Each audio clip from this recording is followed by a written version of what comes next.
Bonjour à tous, bienvenue pour la quotidienne du 9 février. Au sommaire aujourd'hui, région de Nyon et Télédôle qui ont gagné une bataille. Les pistes de ski sont ouvertes et ça, c'est plutôt une bonne nouvelle.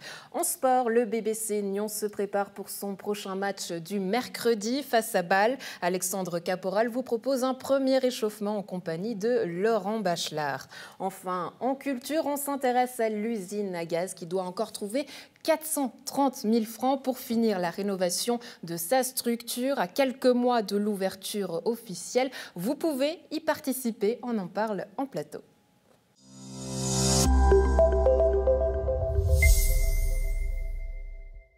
Région de Nyon et Télédôle ont gagné la bataille. Le tribunal administratif de Besançon a suspendu l'arrêté pris par le préfet du Jura qui interdisait l'accès au parking desservant la station de ski de la Dôle. On en parle avec vous, Patrick Freudiger, bonjour. Bonjour. Vous êtes le directeur de Télédôle, alors j'imagine que vous êtes allé skier ? Pas encore, il y a des vendredis, si tout va bien. Des vendredis avec le soleil, ce sera pour tout bientôt avec votre petit-fils, vous me disiez. Oui, exactement, ouais. Exactement. Pour vous aérer l'esprit, mais j'imagine, je vous embête un peu plus sérieusement, que c'est une bonne nouvelle pour vous, que vous êtes soulagé. Alors effectivement, on est content d'avoir eu gain de cause parce qu'on estimait qu'on avait un préjudice qui était un peu, qui n'était pas normal, quoi. Alors ce préjudice, parlons-en, parce qu'une réouverture des pistes, alors forcément tout le monde est content d'y retourner, mais j'imagine que votre objectif, c'est aussi de finalement pouvoir obtenir une compensation financière. Alors au tribunal, ce qui nous a été dit de la part des représentants de l'État français, c'est qu'ils soutenaient l'exploitant et puis qui, pour le manque à gagner, pour le loyer qu'ils sont dans l'obligation de verser, ils vont le soutenir à hauteur de 70%. Donc il faut qu'on évalue quel est le préjudice réel qui pourrait être celui de Télédôle. Mais on n'a pas encore d'éléments concernant le préjudice de l'école suisse de ski et du restaurateur. Parce que vous me disiez que ce préjudice-là, le montant total, c'était à hauteur de 300 000 francs. Exactement. Donc là, si on vous paye 70% de votre part à vous, c'est combien ? C'est à peu près la moitié. La moitié de ces 300 000. Donc effectivement, il faut qu'on voit comment appréhender le manque à gagner des autres partenaires. Ouais. C'est une situation qui vous conviendrait ou pas assez ? Écoutez, ce qui nous importe, c'est d'avoir eu d'une part gain de cause et d'autre part que l'exploitant puisse poursuivre, enfin commencer sa saison, notamment avec le mois de février, qui est le mois qui est très important sur le plan en fait de l'offre, quoi, en quelque sorte. Ouais. C'est-à-dire que le retard aujourd'hui qui a été pris, il est possible qu'il puisse être rattrapé ? Non, il ne pourra pas être rattrapé. Mais je veux dire, si par exemple on estime qu'on a perdu 40 jours, peut-être le mois et demi qui reste de saison va permettre que l'on s'en sorte financièrement de manière convenable. Maintenant, tout dépend de la fréquentation et puis de l'attrait que va représenter cette station dans un rayon de 30 km alentour, quoi. Ouais. Aujourd'hui, est-ce qu'une aide du canton, c'est possible ? A priori, nous n'avons pas encore examiné cette possibilité-là. Il faut d'abord voir quelles sont les modalités de réparation du préjudice que l'on a défendu devant l'État français. Et puis, en fonction du manque à gagner, il faudra qu'on examine si on peut être écouté au niveau du canton de Vaud. Il faut aussi voir si on rentre dans la catégorie des sociétés qui peuvent être aidées. Peut-être ça peut être le cas du restaurateur, voire de l'école suisse de ski. Il faut qu'on examine encore cela, quoi. Ce qui serait une solution pour ces acteurs. J'aimerais revenir notamment sur cette relation aujourd'hui avec la France qui a été un petit peu mise à mal, chamboulée. Il a fallu que Région de Nyon intervienne aussi avec une lettre. Aujourd'hui, est-ce que la situation, la relation justement avec vos collègues français sont compliquées? Où est-ce que vous en êtes? Alors, écoutez, je pense que l'intervention de la région de Nyon, elle était salutaire, parce que finalement, c'est une intervention politique. Nous sommes une société anonyme, donc on a réagi par rapport aux outils qui sont les nôtres. C'était le recours qu'on pouvait entreprendre. Je dois dire qu'on a d'excellents rapports, d'une manière générale, avec la communauté de communes, le syndicat mixte et puis la société de gestion de la station des Rousses. Le recours, on l'a adressé à l'État français. Alors, c'est vrai que la discussion avec la préfecture n'a pas été simple, mais néanmoins courtoise, parce que finalement, nous, on s'est montré préoccupés du contexte Covid, mais on s'est aussi montré préoccupé des intérêts économiques globaux et puis des enjeux de la coopération transfrontalière. Donc, toute la démarche qui était entreprise avec la région de Nyon et Télédôle, elle s'est voulue constructive. D'ailleurs, il est prévu des rendez-vous aussi avec la préfecture pour qu'on tire les enseignements de ces premiers jours d'ouverture. Donc on est plutôt dans un état d'esprit tout à fait constructif, quoi. Ouais. Aujourd'hui, il faudra aussi vous montrer préoccupé envers vos clients, vous assurer que toutes les mesures soient prises correctement. Est-ce que vous sentez que vous êtes attendu au tournant du côté français, savoir si toutes les règles sont bien respectées? Pour le voir, il suffisait d'observer la présence importante de la gendarmerie le jour d'ouverture. On avait une imposante présence des gendarmes à la douane, au parking, au fil d'attente des caisses et ainsi qu'aux murs frontières. Donc je pense aussi qu'il faut qu'on joue juste, qu'on soit prévenant, qu'il y ait des principes de précaution qui soient prises, parce qu'au moins de petits problèmes, je pense que l'État français va nous tomber dessus, quoi. Et puis, il est important aussi qu'on prenne tous nos responsabilités. Aujourd'hui, rapidement, quelles sont les mesures de protection qui sont mises en place et quelles sont les consignes que vous pouvez donner pour les gens qui nous regardent? Alors, écoutez, il y a un plan Covid qui avait été présenté au canton de Vaud, qui était approuvé. Donc, déjà, dès l'entrée du parking, il y a l'exploitant qui filtre en fait l'arrivée des véhicules pour les stationner, et puis pour ceux qui viennent de loin, qui ne sont pas munis d'un plan Covid, d'un test Covid, test PCR comme on le dit, en fait ils sont priés de rebrousser chemin. Et puis après il y a aussi une personne à la caisse pour respecter les files d'attente. Et puis si vous voulez, tout au long du processus de pratique du ski, il y a tous les employés de l'exploitant sont chargés de veiller au respect des dispositions qui ont été mises en place. Chose que vous ferez, j'imagine, Patrick Freudiger, avec votre petit-fils ce vendredi. Voilà, on se réjouit de vous retrouver sur les pistes. Merci beaucoup d'avoir été avec nous. Vous y serez également? On y sera. D'accord, merci.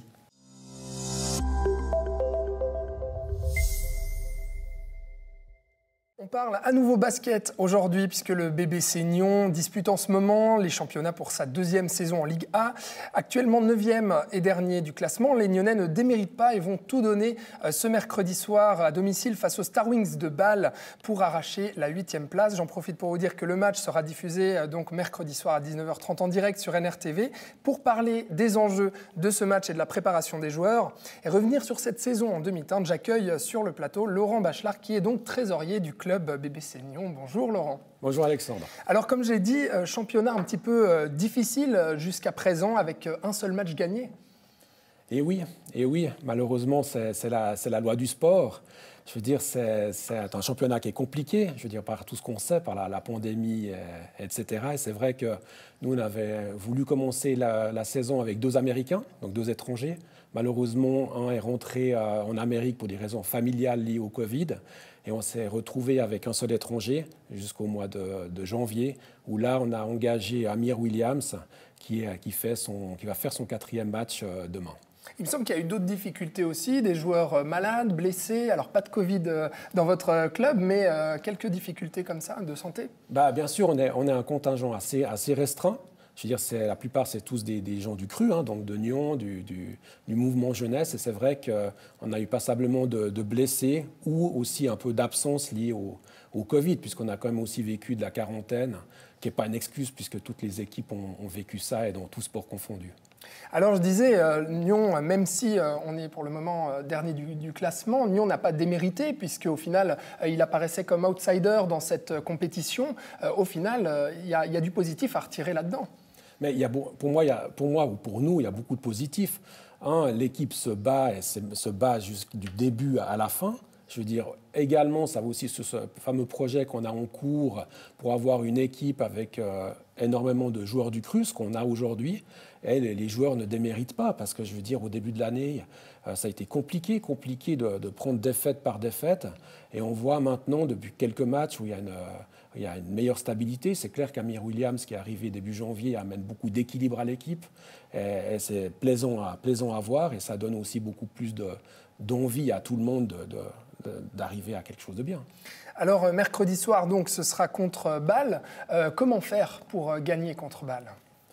Écoutez, je veux dire, comment faire? Jouer notre basket et jouer aussi bien qu'on sait le faire. Après, malheureusement, le week-end passé, Bâle a gagné contre contre qui, au fait? Voilà, contre Union Neuchâtel.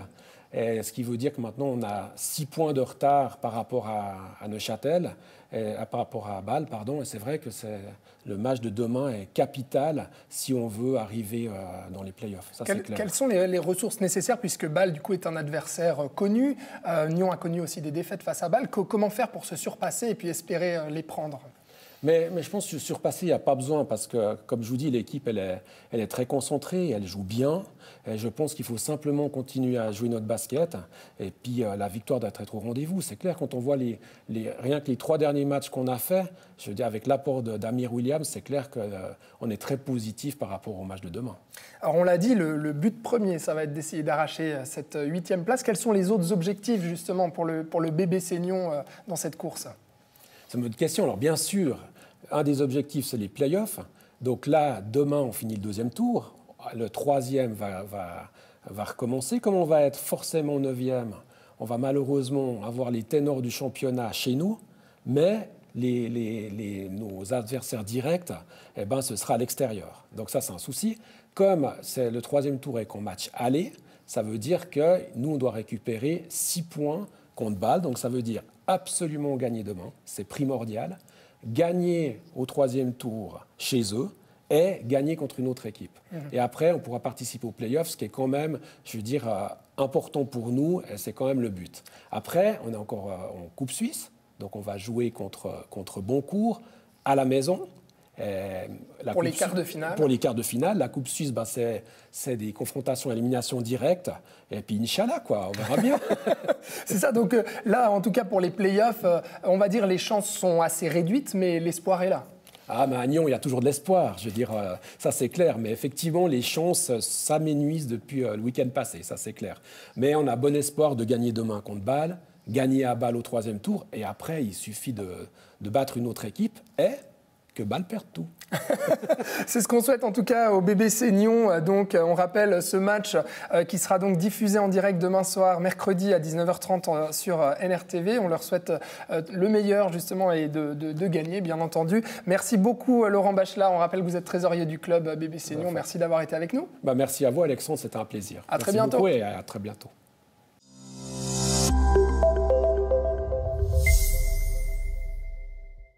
L'usine à gaz doit encore trouver 430 000 francs pour finir l'entier de sa rénovation à 4 mois de l'inauguration de sa nouvelle salle. L'association culturelle vous demande de l'aide et on en parle en plateau avec nos invités. Karine Grasset, bonjour. Bonjour. Vous êtes la directrice de l'usine à gaz, avec nous également Dan Horry, directeur technique. Bonjour Dan, bonjour. Merci d'être avec nous. Alors Karine Grasset, on va commencer la discussion tout simplement avec vous. Comment il se fait qu'à quelques mois de l'inauguration, il manque encore de l'argent pour du matériel technique ? On est dans une période où il faut du temps pour trouver de l'argent, peut-être encore plus en ce moment que d'habitude. Mais de toute façon, réunir 730 000 francs, ça ne se trouve pas en un claquement de doigts. Donc voilà, on a commencé notre recherche de fonds tout de suite après mon arrivée dans mes fonctions. Moi, je suis arrivée le 1er avril et on a commencé la recherche de fonds dès le mois de mai avec notre première demande déposée à la loterie romande, qui nous a accordé un beau soutien. Et voilà, et puis c'est une chose qui se fait progressivement. Et puis, on a vraiment fait des demandes de soutien dans beaucoup de directions. Et puis voilà, maintenant, on est à une période où on ouvre un financement participatif. Oui, alors on va parler des solutions d'ici quelques instants. On comprend évidemment qu'aujourd'hui, demander de l'argent dans cette période, c'est encore plus compliqué. Mais on a l'impression, en étant de l'extérieur, que finalement, vous vous y prenez au dernier moment pour trouver cet argent. Et ce n'est pas le cas. Ce n'est pas le cas parce que, encore une fois, je suis entrée en fonction au 1er avril et il y a eu un pratiquement complet changement d'équipe à partir de là. Et donc, effectivement, l'ancienne direction n'allait pas être présente pour l'ouverture du bâtiment. Ce n'était pas à l'ancienne équipe de chercher l'argent, c'était à nous de le chercher. Et donc, voilà, c'est au moment où on arrive qu'on commence. Ouais. Alors évidemment, je me tourne vers le directeur technique, Dan Horry. Aujourd'hui, le fait qu'il vous manque l'argent pour vos petits jouets, ça vous met dans quelle ambiance ? Ça nous met... L'ambiance, elle est bonne et puis on a confiance. C'est-à-dire qu'aujourd'hui, on a les fonds nécessaires pour démarrer selon certains types de scénarios. Évidemment, c'est pas... Il nous manque des fonds pour arriver à notre objectif qui est vraiment un développement avec du matériel plutôt éco-responsable, éclairage à LED, etc. Aujourd'hui, on a des solutions intermédiaires qu'on arrive à mettre en place. Donc l'ambiance, elle est bonne, on n'est pas paniqué, tout va bien. Notre objectif, il est justement 730 000 francs pour arriver à notre vision idéale de cette salle. On n'en a pas... Notre objectif, il est à moyen terme, c'est-à-dire qu'on parce que quand votre même vision idéale, sur 2 ans, ouais, sur 2022, 2022, 2023. Mais là où je veux en venir, c'est que cette vision idéale, c'est quelque chose d'éco-responsable que vous souhaitez en faire. Donc l'objectif est passé de 300 000 francs à 730 000 francs, donc le budget a plus que doublé. Pourquoi cette volonté-là d'aller vers l'éco-responsable? J'imagine qu'il y avait aussi une solution de répondre à des demandes artistiques, une certaine forme de spectacle à mettre en scène. Alors évidemment, il y a une demande du milieu, il y a une demande des compagnies d'arriver vers ça. Et de toute façon, un jour ou l'autre, on va devoir y passer. Les ampoules traditionnelles, elles sont bientôt plus fabriquées, donc les stocks ils vont s'épuiser. Investir maintenant dans du traditionnel, du halogène, c'est aberrant, parce que dans à peine quelques années, il n'y en aura plus du tout. Et l'investissement, il est tellement grand qu'acheter du traditionnel maintenant, ça serait dépenser des centaines de milliers de francs pour rien aujourd'hui. Donc la stratégie aujourd'hui, elle est pour tout le monde, pour tous les théâtres, pour toutes les compagnies, de se diriger vers du LED. En 2021, on ne peut quand même pas imaginer d'investir dans autre chose que de l'éco-responsable. L'usine à gaz pourrait devenir une référence en matière de technologie, en matière de technique?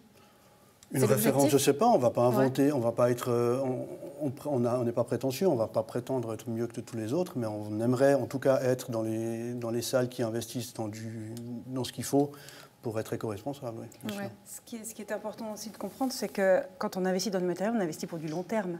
Le matériel, on ne le change pas d'une année sur l'autre. Donc effectivement, ouvrir une salle en 2021, dans le contexte écologique qu'on connaît, ça nous oblige à avoir une réflexion sur notre impact environnemental, sur notre consommation d'énergie, et effectivement, donc ça oriente les choix qu'on fait. Et j'ajouterais, que la stratégie, elle s'intègre entièrement dans la relation qu'on a avec la ville de Nyon, qui nous accompagne qui va nous accompagner pendant toute l'année de mise en service, etc., pour adapter toute notre consommation d'énergie, etc. Et tout a été fait pour qu'on puisse être vraiment le plus bas possible en consommation. Et c'est une espèce de synergie qui est en train de se mettre en place avec la ville de Nyon pour le fonctionnement. Enfin, je veux dire, ça va droit dans la stratégie globale qu'on a avec la Ce que la vous ville nous de Nyon. dites, c'est que vous ne vous sentez pas délaissé par la ville de Nyon. Au contraire, il était prévu depuis le départ que vous deviez trouver une partie du budget justement pour cet aspect technique. Aujourd'hui, trouver cet argent, on sait que c'est un défi dans le contexte économique dans lequel on vit. Vous êtes à 3% de la somme totale. Autrement dit, il manque encore beaucoup d'argent. Vous y croyez, mais qu'est-ce qui se passe si vous ne trouvez pas cet argent ?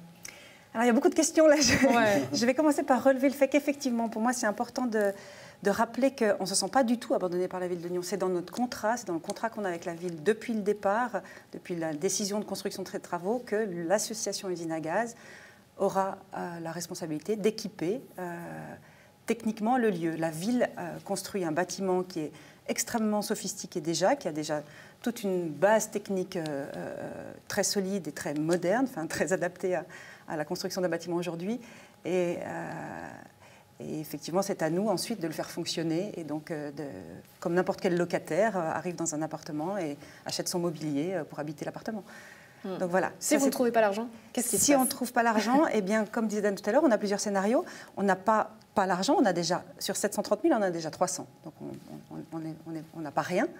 Et ces 300 000 francs-là nous permettent d'assurer une base qui nous permettra d'ouvrir en juin, comme prévu. La question, c'est comment est-ce qu'on temporise, c'est-à-dire quel choix on fait en urgence maintenant, enfin en urgence, en priorité maintenant, et puis qu'est-ce qu'on peut remettre à plus tard, qu'est-ce qu'on peut temporiser en fait. Et est-ce qu'on doit passer par une phase de location dans cette phase intermédiaire. Oui, mais Dan, je me retourne vers vous. Aujourd'hui, qu'on vous dise qu'il faut remettre à plus tard l'aspect technique, ça ne vous embête pas ? Non, parce qu'on on travaille ensemble, donc on discute des choses. Et en plus, non, c'est pas l'aspect technique qu'on remet à plus tard, c'est certains éléments de tout le processus qu'on retarde, ou qu'on déplace, ou où on met des priorités un peu différentes, mais on est tous dans le même bateau, donc on communique, on discute, et puis c'est pas Dan, tu vas pas pouvoir acheter tes jouets, c'est plutôt comment on fait pour arriver à un résultat qui fonctionne Ouais. mieux, que ce soit pour l'achat du mobilier pour les bureaux, que ce soit pour l'achat de l'éclairage ou bêtement le Wi-Fi ou ce genre de choses, quoi. Ouais, bonne nouvelle, vous recevez les clés à partir du 1er mars, c'est tout bientôt. Vous espérez aussi retrouver prochainement votre public, ça c'est une autre histoire. Mais concrètement, comment est-ce qu'on peut vous aider? Qu'est-ce qu'on peut faire? Qu'est-ce qu'on peut acheter? Alors, il y a différentes possibilités de venir en soutien à l'association Usine à Gaz. Donc, il faut aller sur le site internet et puis il y a un lien qui vous amène sur une boutique en ligne. Et cette boutique en ligne offre des possibilités de soutien qui vont de 25 francs à 2000 francs. Pour 25 francs, on reçoit une affiche de l'usine à gaz en contrepartie de sa contribution. Et à 2000 francs, on parraine un fauteuil du gradin sur lequel figurera une plaque au nom du parrain ou de la marraine. Donc voilà, c'est toute une gamme comme ça de soutien possible. On parlait des briques du bâtiment, on peut même s'offrir pour 100 francs une brique du bâtiment d'usine à gaz. Ce sont des briques très jolies, un peu comme les vôtres, pas la même couleur. Et je viens d'en acheter une du reste.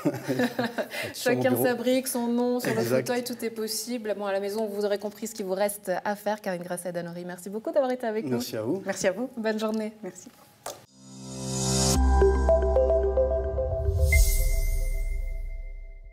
C'est tout pour la quotidienne du 9 février. Un plaisir d'avoir été en votre compagnie. On se retrouve demain. Très belle soirée à tous.